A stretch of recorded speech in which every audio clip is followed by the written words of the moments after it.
And এটাই হলো পৃথিবীর সবচেয়ে ছোট কম্পিউটার। এখানে কুলিং ফ্যান আর এটা মেবি হিট সিঙ্ক। এই প্যাকেটের মধ্যে আছে অনেকের স্বপ্ন। স্পেশালি যারা রোবোটিক্স নিয়ে কাজ করেন তাদের স্বপ্নের একটা জিনিস। আমি আজকে একটু বেশি খুশি কারণ এটাও আমার স্বপ্নের একটা জিনিস ছিল। আজকে আমি আনবক্সিং করব ঠিক এই জিনিসটা। ওয়েট, একটু চশমা পরে নিচ্ছি। না, আজকে এটাই কাজ হবে না। আজকে লাগবে এটা। কারণ একটু ব্যাপার-স্যাপার আছে না? এবার অস্ত্র-শস্ত্র নিয়ে বসে গেলাম আনবক্সিং এর জন্য and special thanks to my mama for making this dream possible. ১ম এ চাকুটা দিয়ে প্যাকেটটা কাটার চেষ্টা করব। কাটার সময় এক হাতে ফোন ধরে থাকতে হচ্ছে এজন্য কাটার স্ট্রাগলটা দেখাতে পারছি না। বাট প্যাকেজিং এর কোয়ালিটিটা তেমন একটা ভালো লাগেনি আমার। এত দামিও জিনিসের ক্ষেত্রে কোয়ালিটিটা আরেকটু ইমপ্রুভ করা দরকার ছিল।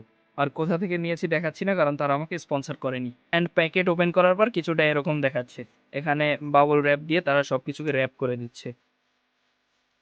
এবার এটা খোলা যাক। দেখা যাক ভিতরে কি, কি আছে। এখানে একটা জিনিস, এই প্যাকেটের ভিতর কি থাকতে পারে? এটা পাশে রাখি। সবকিছু আস্তে, আস্তে ওপেন করছি। আমার মনে হয় প্যাকেজের কোয়ালিটিটা আরেকটু ইমপ্রুভ করার দরকার ছিল। এত সেনসিটিভ জিনিসের ক্ষেত্রে এরকম প্যাকেজটা আমার ভালো লাগেনি আসলে। ডেলিভারি কোম্পানিগুলো যেভাবে বেখেয়ালিভাবে হ্যান্ডেল করে তাতে যেকোনো সময় দুর্ঘটনা ঘটতে পারত। হোয়াটএভার। আস্তে, আস্তে একটা, একটা করে সবকিছু বের করে নিয়ে আসছি। অ্যান্ড এই ছিল প্যাকেটের ভেতর থাকা টোটাল জিনিসপত্র। এতক্ষণে হয়তো বুঝে গিয়েছেন আমার জিনিসটা কি? আমার জিনিসটা হচ্ছে রাসবেরি পাই 5। আর প্যাকেটের মধ্যে এতগুলো জিনিসপত্র ছিল। প্রত্যেকটা হচ্ছে আলাদা, আলাদা কিনতে হয়েছে। এটা হচ্ছে রাসবেরি পাই 5 এর কেস। কেসটা আমার কাছে তেমন একটা ভালো লাগেনি। কেসটা নরমাল, হয়তো তারা 3D প্রিন্ট করেছে। এটা আমার কাছে অফিসিয়াল মনে হচ্ছে না, বাট আমি সিওর না। এটা 3D প্রিন্টেড, এটা সিওর। এটা হয়তো তারা 3D প্রিন্ট করেছে। বাট চালিয়ে নেওয়ার মতন। তেমন আহামরি কোয়ালিটির না। কেসটা সাইডে রাখি। দেন এখানে হচ্ছে কুলার। রাসবেরি পাই অ্যাক্টিভ কুলার। কুলারটা আনবক্স করে দেখা যাক। পাই 5 এর কুলার। এটা হচ্ছে পাইটা বেশি সময় ধরে ইউজ হলে পাইটাকে ঠান্ডা রাখে। আর যারা জানেন না রাসবেরি পাই কি, রাসবেরি পাই হচ্ছে একটা সিঙ্গেল বোর্ড কম্পিউটার বা ক্রেডিট কার্ড সাইজের একটা আসল কম্পিউটার। কম্পিউটার চালাতে যেমন প্রসেসরটাকে ঠান্ডা রাখতে কুলিং ফ্যান ইউজ করা হয়, রাসবেরি পাই এর ক্ষেত্রেও ছোট হলেও তার জন্য কুলিং ফ্যান লাগে। এটা হচ্ছে রাসবেরি পাই 5 এর কুলিং ফ্যান। এটা সম্পূর্ণ অফিসিয়াল জিনিস। জিনিসটা মিনিমাল, ধরে মজা আছে।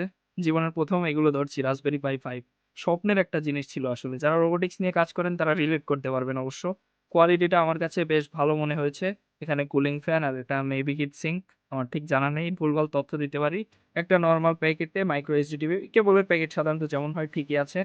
কেবলের এখানে একটা ক্যাপ দেওয়া আছে যেটা বেশ ভালো। এখানেও একটা ক্যাপ দেওয়া আছে। এটা হচ্ছে পাই থেকে মনিটরে কানেক্ট করার জন্য একটা কেবল। এবার এখানে দেখছি এটা হচ্ছে রাসবেরি পাই 5 এর অফিসিয়াল যে অফিসিয়াল অ্যাডাপ্টারটা আছে সেটা। এটা দিয়ে পাওয়ার সাপ্লাই করা হয় রাসবেরি পাই 5 এর মধ্যে। Let's open. ওপেন করে দেখি। বেশ ভালো ওজন। একটা অ্যাডাপ্টার এত ওজন হতে পারে জানা ছিল না। ওপেন করে দেখা যাক কি অবস্থা। একদম অফিসিয়াল যে অ্যাডাপ্টারটা সেটাই হচ্ছে এটা। অ্যাডাপ্টারটার ওজন বেশ ভালো, ভালো পরিমাণ ওজনের। আর এখানে অ্যাডাপ্টার সম্পর্কিত কিছু তথ্য দেওয়া আছে। রাসবেরি পাই 5 এর অফিসিয়াল অ্যাডাপ্টার। অ্যাডাপ্টারটাও আমার বেশ পছন্দ হয়েছে। এটা হচ্ছে স্যানডিস্কের একটা 64 জিবি মেমোরি কার্ড। মূলত এটার মধ্যেই রাসবেরি পাই অপারেটিং সিস্টেমটা দেওয়া আছে। অ্যান্ড যেহেতু বলেছি রাসবেরি পাই একটা সিঙ্গেল বোর্ড কম্পিউটার, যেহেতু কম্পিউটার ওটা অপারেট করতে একটা অপারেটিং সিস্টেম লাগবে। অ্যান্ড সেই অপারেটিং সিস্টেমটা এই মেমোরির মধ্যেই আছে। 64 জিবি দিয়েছে। তাদের কাছে 128 জিবি চেয়েছিলাম আমি, তাদের কাছে অ্যাভেলেবেল ছিল না। 64 জিবি দিয়েছে। তাদেরকে টেস্ট করে দিতে বলেছিলাম, এজন্য টেস্ট করে দিয়েছে। টেস্টেড ওকে। আর এই যে হচ্ছে আমার এক্সপেক্টেড জিনিসটা, এটার মধ্যেই আছে আমাদের রাসবেরি পাই 5। সো এবার এটাকে ওপেন করে ফেলি। অ্যান্ড ওপেন করার পর প্যাকেটটা কিছুটা এরকম দেখাচ্ছে। জাস্ট ইমাজিন করেন এতটুকু সাইজের একটা প্যাকেটের মধ্যে পুরো একটা কম্পিউটার রাখা আছে। অ্যান্ড যেন তেন কম্পিউটার না, খুবই পাওয়ারফুল একটা কম্পিউটার। প্যাকেটটা কিছুটা এরকম রাসবেরি পাই 5, 4 জিবি র্যাম। 4 জিবি র্যাম নিয়েছি আমি। এখানে মেড ইন ইউকে, অরিজিনালটা নিয়েছি এজন্য made in UK. So open করা যাক। ওপেন করার পর এই যে আমাদের এক্সপেক্টেড রাসবেরি পাই 5, স্বপ্নের জিনিসটা। এটা ধরেই কেমন যেন ফিল হচ্ছে। খুবই হালকা, একদম ক্রেডিট কার্ড সাইজের একটা কম্পিউটার। যেহেতু রাসবেরি পাই নিয়ে ফেলেছি, এখন থেকে আরো হাই কোয়ালিটির প্রজেক্ট দেখতে পারবেন আপনারা আমার এখানে। এখানে মোট 1, 2, 3, 4, 5টা পোর্ট আছে। এটা মেবি ইন্টারনেটের জন্য, ইথারনেট এগুলো বিভিন্ন কিছু কানেক্ট করার জন্য কিবোর্ড, মাউস, দেন মনিটর আরো অন্যান্য ডিভাইস কানেক্ট করার জন্য এই কেবলগুলো ব্যবহার হয়। এখানে কিছু ইনপুট আউটপুট পিন রয়েছে যেগুলো প্রত্যেকটা মাইক্রো কন্ট্রোলারে থাকে। এটা কিন্তু মাইক্রো কন্ট্রোলার না, এটা মাইক্রো কম্পিউটার বলতে পারেন আপনি। তারপরে এখানে কিছু পিন রয়েছে ডিরেক্ট কানেক্ট করার জন্য। আর উপরে রয়েছে রাসবেরি পাই 5 এর পাওয়ারফুল চিপগুলো, যেটাই মূলত এই টোটাল জিনিসটাকে কন্ট্রোল করে। অ্যান্ড এটাই হলো পৃথিবীর সবচেয়ে ছোট কম্পিউটার, আমি যদি ভুল না করে থাকি। জিনিসটা ধরেই কেমন ফিল হচ্ছে, অনেক দিনের স্বপ্ন পূরণ হলো। অনেক আগে থেকে ভাবছিলাম আর কতদিন আরডুইনো নিয়ে ছোটখাটো প্রজেক্ট করব। কবে রাসবেরি পাইতে শিফট করব। অ্যান্ড আমার সেই ভাবনা, আমার সেই ইচ্ছাটা পূরণ হয়ে গেল। আশা করছি আপনাদের ইচ্ছেগুলোও পূরণ হবে। এতদূর ছিল আমার প্রোডাক্ট, একটা রাসবেরি পাই। প্রত্যেকটা জিনিস কিন্তু আলাদা আলাদা কিনতে হয়েছে, পুরো সেট আসে না।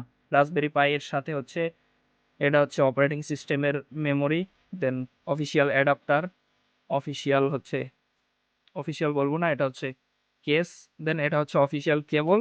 আর সাথে ছিল আমাদের রাসবেরি পাই 5 এর অফিসিয়াল অ্যাক্টিভ কুলার। সো এই পর্যন্তই ছিল জিনিসপত্র। এবার একটা ডিসপ্লে নিতে হবে, আমার ডিসপ্লে বা মনিটর নিতে হবে, দেন এটা কানেক্ট করতে পারবো। আশা করছি খুব শীঘ্রই এটাকে সেট আপ করে আপনাদের দেখাতে পারবো এবং আমার স্বপ্নের বিভিন্ন ধরনের প্রজেক্ট আপনাদের দেখাতে পারবো। সো আজকে এই পর্যন্তই। ভিডিও ভালো লেগে থাকলে শেয়ার করতে পারেন, তাহলে এগুলো দেখাতে আরো ইন্সপায়ার হবো। আর সায়েন্স টেক ভালোবাসলে ফলো করতে পারেন।